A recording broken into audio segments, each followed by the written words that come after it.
അഞ്ചു, വനിതാ ശാക്തീകരണത്തിന് നിലകൊള്ളുന്ന സർക്കാർ, സ്ത്രീ സമത്വത്തിന് വേണ്ടി ശബ്ദിക്കുന്ന സർക്കാർ, മാത്രമല്ല സ്ത്രീകളുടെയും കുട്ടികളുടെയും ക്ഷേമത്തിനായിട്ട് പ്രത്യേക വകുപ്പ് തന്നെ രൂപീകരിച്ചിട്ടുണ്ട്. പ്രബുദ്ധമാണ് കേരളം.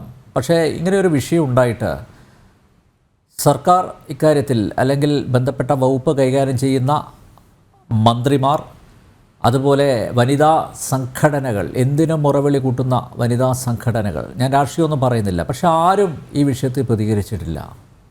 തീർച്ചയായും അനിൽ സർ പറഞ്ഞ ഒരു കാര്യം നമ്മൾ എവിടെ നിൽക്കുവാണ്. കാരണം ഇത് ഈ ഒരു ചാനൽ ഫ്ലോറിൽ തന്നെ ഞാൻ ഒരുപാട് പ്രാവശ്യം ഇതേ വിഷയമായിട്ട് സെക്ഷുവലി അബ്യൂസ് ആയിട്ടുള്ള കുട്ടികൾക്ക് വേണ്ടിയിട്ട് നമ്മൾ സംസാരിച്ചിട്ടുണ്ട് പല മേഖലകളിൽ നിന്ന്. ഇത് അവസാനം നമ്മൾ നോക്കൂ, ഇന്ത്യൻ ക്രിക്കറ്റ് അത് ഇപ്പോൾ അവസ്ഥ ഏറ്റവും നെറുകയിൽ, നമ്മുടെ ലോകത്തിൻ്റെ നെറുകയിൽ നിൽക്കുന്ന ഒരു അവസ്ഥയിലാണല്ലേ ഇപ്പോൾ നമ്മൾ കപ്പൊക്കെ നേടി നിൽക്കുവാണ്. അപ്പോൾ ആ ഒരു ക്രിക്കറ്റിൻ്റെ ചരിത്രത്തിൽ തന്നെ ഏറ്റവും അഭിമാനകരമായി നമ്മൾ നിലകൊള്ളുമ്പോൾ കേരളത്തിൽ നോക്കൂ, KCA കേരള ക്രിക്കറ്റ് അസോസിയേഷൻ 1950 രൂപീകരിച്ച് എത്രയോ എന്താ പറയുക, GV രാജ സാറിനെ പോലെ അദ്ദേഹത്തെയൊക്കെ പോലെയുള്ള മഹോന്നതന്മാർ അലങ്കരിച്ചു.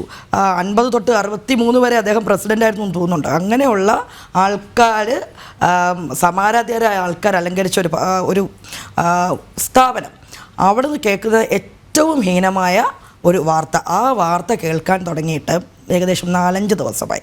ഞാനിങ്ങനെ നോക്കുമായിരുന്നു കേരളത്തിൽ. നമ്മൾ ആലോചിച്ചു, ആ റെസ്ലിംഗ് അസോസിയേഷൻ്റെയൊക്കെ പ്രശ്നങ്ങൾ വന്നപ്പോൾ കേരളത്തിലുണ്ടായ ഒരു കോലാഹലം അല്ലേ. ഇവിടെ ഞാൻ ആലോചിച്ചു എത്ര സംഘടനകൾ ഇതിൽ ഇടപെട്ടു. ഒന്നും വേണ്ട, സംഘടനകൾ വേണ്ട, നാഴികയ്ക്ക് 40 വട്ടം സ്ത്രീപക്ഷം പറയുന്ന ഒരുപാട് പേരുണ്ട്. വനിതാ മതിൽ കെട്ടിയ കേരളമാണ്, സ്ത്രീ സുരക്ഷയ്ക്കും കുട്ടികൾക്ക് കേൾക്കാൻ വേണ്ടി തുല്യത, നീതി ഇതെല്ലാം പറയുന്ന കേരളം. ആരെങ്കിലും ശബ്ദമുയർത്തി? ഒന്നും വേണ്ട. നമ്മൾ ഒരുപാട് സ്വയം പ്രഖ്യാപിത സ്ത്രീപക്ഷവാദികൾ ഉള്ള നാടാണ് നമ്മുടേത്. അപ്പം അവരുടെയൊക്കെ പ്രൊഫൈലുകളിൽ തന്നെ നോക്കി ആർക്കും ഇതേക്കുറിച്ച് ഒരു മിണ്ടാട്ടവും ഇല്ല. അപ്പോൾ ഇത് പ്രതീക്ഷിച്ചിരുന്നതാണ്, പലവട്ടം നമ്മൾ കണ്ടിട്ടുള്ളതാണ്. അപ്പോൾ ഏറ്റവും ഹീനമായിട്ടുള്ള ഒരു എന്താ പറയുക വിഷയമാണിത്, ഗൗരവകരമായിട്ടുള്ള വിഷയമാണ്. ഞാൻ അദ്ദേഹം പറയുന്നത് കേൾക്കുമായിരുന്നു, രക്ഷിതാവാണ്, അദ്ദേഹത്തിൻ്റെ കൺസേൺസ് ഇപ്പോഴും അദ്ദേഹത്തിന് പ്രതീക്ഷയുണ്ടെന്ന് പറയുന്നു KCA അല്ലേ, ക്രിക്കറ്റ് അസോസിയേഷൻ്റെ. പക്ഷേ ഞാൻ ചോദിക്കട്ടെ, ഈ ക്രിക്കറ്റ് അസോസിയേഷൻ 10 വർഷമായിട്ട് അദ്ദേഹം കോച്ചാണെന്ന് പറയുന്നു. ഈ നമ്മുടെ ആരോപിക്കപ്പെട്ട വ്യക്തി മനു 10 വർഷമായിട്ട് കുട്ടികളുടെ കോച്ചാണ്. അതിനു മുമ്പ് ആൾക്കെതിരെ ഒരു കേസ് ഉണ്ടായിരുന്നു. അത് മൊഴി മാറ്റി അങ്ങനെ എന്തോ പറഞ്ഞിട്ട് പിന്നീട് അദ്ദേഹം ആ കുറ്റത്തിൽ നിന്ന് വിമുക്തനായെന്ന് പറയുന്നു. പക്ഷെ എന്നിട്ട് പോലും ഇതേ വ്യക്തി എങ്ങനെ ഈ സ്ഥാനത്ത് തുടർന്നു എന്ന് ഏറ്റവും ഗൗരവമായിട്ടുള്ള വിഷയമാണ്. അതാരെങ്കിലും ഇതുവരെ അഡ്രസ്സ് ചെയ്തോ? അപ്പോൾ ഇവിടെ എന്താണ് ഇതിൻ്റെ പിന്നിൽ കളിക്കുന്ന ആരാണ്? അതായത് ഈ മനു എന്ന് പറഞ്ഞ പരിശീലകന്. നോക്കൂ, നമ്മുടെ ഒരു സംസ്കാരമുണ്ട്, ഗുരു എന്ന് പറഞ്ഞു കഴിഞ്ഞാൽ ഏറ്റവും പാവനമായിട്ടുള്ളൊരു പൊസിഷനിൽ നിൽക്കുന്നതാണ്. നവോത്ഥാനക്കാരും പുരോഗമനക്കാരും ഒക്കെ പറയും അല്ലേ, എന്താണ് അവരെ ഒന്നും ഗുരു മനുഷ്യരാണ് അങ്ങനത്തെ രീതിയിലൊക്കെ പറയും. പക്ഷെ നമ്മുടെ ഒരു സംസ്കാരമുണ്ട്. അപ്പോൾ ഗുരു എന്ന് പറഞ്ഞു കഴിഞ്ഞാൽ എപ്പോഴും മാതാപിതാ ഗുരു ദൈവം, ആ ഒരു സങ്കല്പം തന്നെയാണ്. അപ്പോൾ കുട്ടികൾ പരിശീലനം നൽകേണ്ട ഒരാൾ, ക്രിക്കറ്റിൽ പരിശീലനം, അപ്പോൾ അദ്ദേഹം പറയുന്നുണ്ടായിരുന്നു ഒരുപാട് പാഷനോട് കൂടി സ്കൂളിലുള്ള കുട്ടികളാണ് നോക്കി, Under 14, Under 16 ഇങ്ങനെ പല പല മേഖലകളിൽ പരിശീലനം കൊടുക്കുന്നത് വനിത കൊച്ചു കുട്ടികൾക്ക് കൊടുക്കുന്ന പരിശീലകൻ. എന്തുകൊണ്ട് ഈ ഒരു ആരോപണം നേരത്തെ നേരിട്ട ആൾക്ക് പകരം ഒരു വനിതാ കോച്ചിനെ വെക്കണം എന്ന് KCAക്ക് തോന്നിയിട്ടില്ല? അത് ഞെട്ടിപ്പിക്കുന്നതാണ്. മറ്റൊരു കാര്യം, ശരിക്കും പറഞ്ഞാൽ ഇത്തരം സ്ഥാപനങ്ങളിലൊക്കെ ഒരു ഇന്റേണൽ, ഇന്ത്യൻ ക്രിക്കറ്റിന് കേരളത്തിൻ്റെ സംഭാവനകളുണ്ട്, ഒരുപാടുണ്ട്. നമുക്കത് നോക്കാം. നമുക്ക് കേരളത്തിന് സംഭാവന കൊടുത്തിരിക്കുന്ന എത്രയോ പേര്, ശരിക്കും അനന്തപത്മനാഭനിൽ തുടങ്ങി ടിനു യോഹന്നാൻ, ശ്രീശാന്ത്, വനിതാ ക്രിക്കറ്റിലുണ്ട്. അപ്പോൾ നമുക്കറിയാം വനിതാ ക്രിക്കറ്റ് ഇപ്പം അതപ്പോൾ കുട്ടികൾ വളരെ പാഷനോട് കൂടി ഈ സ്ഥാപനത്തിൽ വന്ന് പാരൻസ് വിടുന്ന എന്തുകൊണ്ടായിരിക്കും?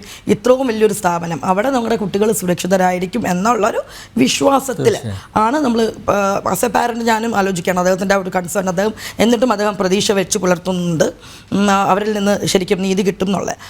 ശരിക്കും ആലോചിച്ച് നോക്കൂ. അപ്പം ഇതിൽ വേറൊരു മറ്റൊരു വിഷയം കൂടെ ഉണ്ട്.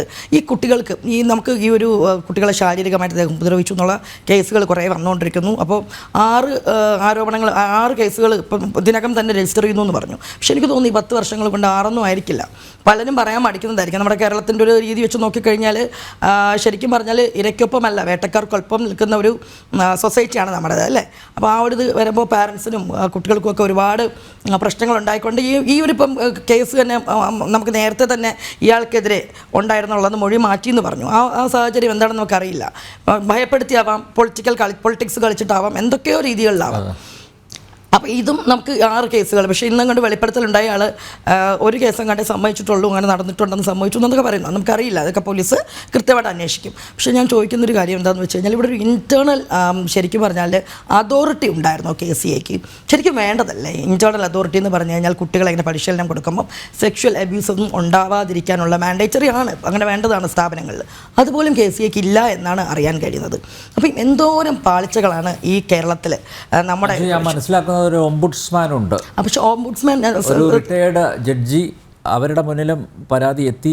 അതെ, പക്ഷേ അതെ ഓംബുഡ്സ്മാൻ ഉണ്ട്, ഞാൻ വായിച്ചിരുന്നു. പക്ഷേ അതല്ല നോക്കൂത്തിന്നല്ല. പക്ഷേ ഈ തീർച്ചയായും ഇത്തരം സ്ഥാപനങ്ങൾ കുട്ടികൾക്ക്, അതായത് കുഞ്ഞുങ്ങൾക്കൊക്കെ ഇങ്ങനെ പരിശീലനം കൊടുക്കുന്ന സ്ഥാപനങ്ങളാവുമ്പോൾ തന്നെ ശരിക്കും പറഞ്ഞാൽ ഈ ഒരു ഇൻറ്റേർണൽ അതോറിറ്റിയുടെ ആവശ്യമുണ്ട്. അത് മാൻഡേറ്ററി ആണെന്നും ഉണ്ട്, നിയമങ്ങൾ നമുക്കുണ്ട്.